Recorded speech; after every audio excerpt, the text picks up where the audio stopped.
So now that Ozai is about to be Fire Lord after making that deal with Urza, in order to save Zuko's life, he is about to get what he always wanted and what his ruthless and savage ambitions always wanted to lead him to. I do have the power. I have all the power in the world. So Urza came up with a powerful odorless and flavorless concoction in order to give to Fire Lord Zulon that would kill him. So in other words, for Ozai to get the throne and for Zuko to be safe, Urza would simply have to just poison him. And of course, Fire Lord Zulon didn't see it coming because, he was obsessed with perfection. And of course, he ruled with fear and order and wouldn't think someone would dare try to take him out like that. So now Ozai got everything that he wanted. Nothing can stand in his way. Wish. You are now succeeded by your second son. Hail Fire Lord Ozai!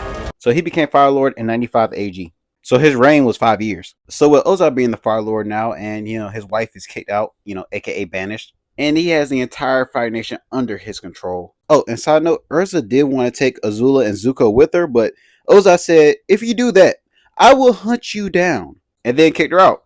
Also because he was worried that she might end up poisoning him too. But very early in his rule as Fire Lord, any of his advisors, or matter of fact, any Fire Nation citizen that even questions his authority, they was either one of three things: exiled, imprisoned, or just straight killed on sight. And he wanted complete and total loyalty. Oh, and by the way, how can I forget? He didn't take too kindly to children being critics as well. If children spoke out of place, they would get punished alongside their parents, aka SEO style. You may take our lives this day, but we will have yours in return, I swear! So very early on, Ozai was turned up to the max. Nobody could literally tell him nothing or even speak out. So back to Ozai and the Fire Nation being under his rule. He was doing everything in his power to strengthening the Fire Nation, including making deals with some pirates in order to rule the seas under the Fire Nation. And also the plan that he supported was building a giant drill in order to go through Ba Sing Se's walls. Pause. Oh, that was crazy. I said, yo, you. And on top of that, he stripped the Fire Sages of their power over the Fire Nation because he didn't care about none of that spiritual crap. But also during the time of his reign, Zuko took the brunt of Ozai's wrath. And not long after, Zuko attends his first war meeting. I mean, in all honesty, what could possibly go wrong at this war meeting? Leave me alone! So Zuko hears the plans that a general proposed out loud to sacrifice innocent troops on the front lines. And Zuko interrupted and yelled out, "That ain't right!" Causing everybody in the room to go, And y'all kind of know what happens next. I ain't gonna lie, I'm getting cooked. So after Zuko spoke out of turn and Ozai gave him the literal worst sunburn of all time, literally on the side of his face, Ozai decided to banish him. And he literally told him, go find the avatar that me, your father, and your grandfather couldn't find. And now y'all probably understand that we're kind of caught up. So at this point on, I'm literally going to speed run it a little bit. Because, I mean, we have all seen the Avatar show. So we know what he did during these points in time. I'll just be filling in the blanks here and there. So after Ozai sent Zuko on a wild goose chase where he thought it would be futile and he'd be gone for the rest of his life, that's when he comes to find out that the airbending avatar is just some 12-year-old boy. And his name just so happened to be... Ozai first learned of the avatar's appearance from the Fire Sages. Word to the Fire Lord immediately. The Avatar has returned. He learned more information from people snitching to him, like Zhao, who just wanted a promotion, and Ozai decided to give it to him because he knew for a fact that he was Zuko's rival, and bear his chances to capture Aang. Okay, so fast forward, Ozai was truly upset when he found out that it was his own brother, Iroh, who ruined Zhao's plan on killing the Moon Spirit and taking over the Northern Water Tribe, and winning the battle. So Ozai decided to label Iroh and Zuko as traitors. So really think about it for a moment. Wherever Ozai was at, he probably looked up at the night sky, saw it turn blood red, and he was probably happy. Then it turned normal, and then the moon disappeared completely in pure pitch black darkness, and then went right back to normal. And Ozai was like, yo, what gives?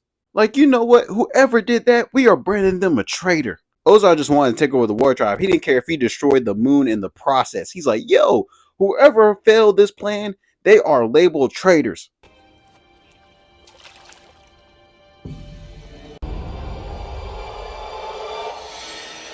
Meanwhile, Ozai wasn't even there to see all this stuff that Aang did, which makes it 10 times funnier because he was like, how can you not get this 12-year-old? And so Ozai decided to take the gloves off and send his most powerful weapon to take out Zuko and Iroh. Because every day, every hour, every second that they breathe even longer is an embarrassment to him. And I'm pretty sure y'all know who his weapon is. And while he sent her off to do her thing because he trusts that she's able to fulfill the job that she was assigned, he decided to focus more on the drill that he has headed to Ba Sing Se. And he also decided to deploy tanks along with the drill. Basically like an insurance policy, just so he can make sure that he conquered Ba Sing Se. Because the last thing Ozai want to seem like is a failure in regards to Ba Sing Se, just like Iroh. And on top of that, he knows that Azula will be there to make sure the plan is a complete success. I mean, what could go wrong? It's not like a 12-year-old kid and his friends could stop a giant drill, tanks, and my daughter who I trained.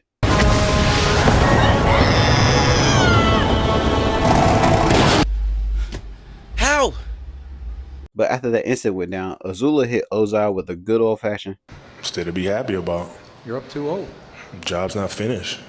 and then after some time go by, like maybe a couple days, maybe a week or two, you get word from your daughter saying that your son that you sent on exile turned his back on the older brother that you was incredibly envious of, and also the son that you burned managed to kill the Avatar.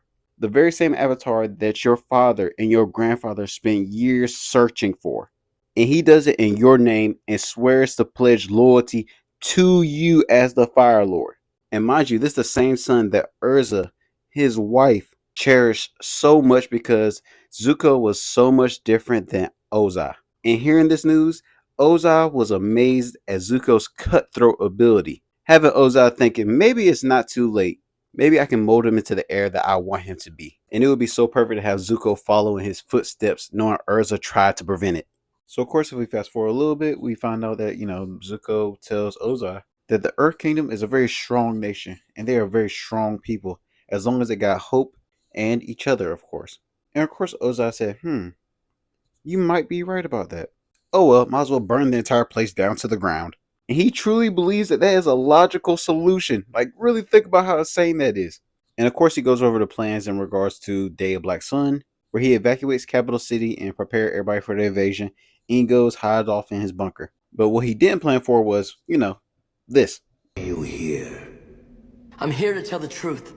Telling the truth to... The Avatar's not dead. He survived. What?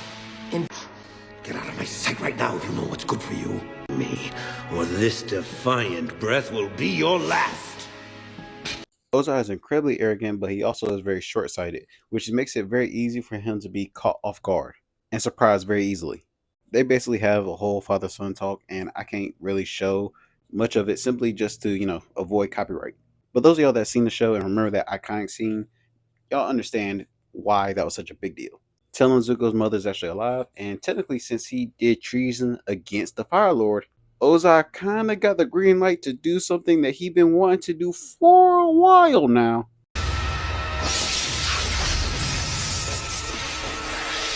Now Zuko being able to catch lightning is kind of like, what the F? Like, yo, what's going on? Like, I mean, in all honesty, that's the only way I can really give it to Ozai, that, yo, you have no way to plan for this whatsoever. Like, who knew that he was able to redirect lightning? And then fast forward, when the comet arrives, that's when the big fight happens between him and Aang. And we kind of know how that went. Lives, focusing their energy through your body. That's when Aang beats Ozai, takes his bending away, and then throws him in jail. And that's the end of Ozai. Or is it, though? Hello? Zuko here. And if you like that video, make sure you like, comment, and subscribe. And also let me know what you think the next video should be based off of. Because like I say at the end of all my videos, I read every comment and I make sure that y'all are heard. Because I'm trying to get to 50K by the end of the year, I would love to have your support and hear more about your ideas. I hope you're able to apply these words in your everyday life. And Lily, thanks for watching. Oh, and a reminder, drink water. Perfection and power are overrated. I think you are very wise to choose happiness and love.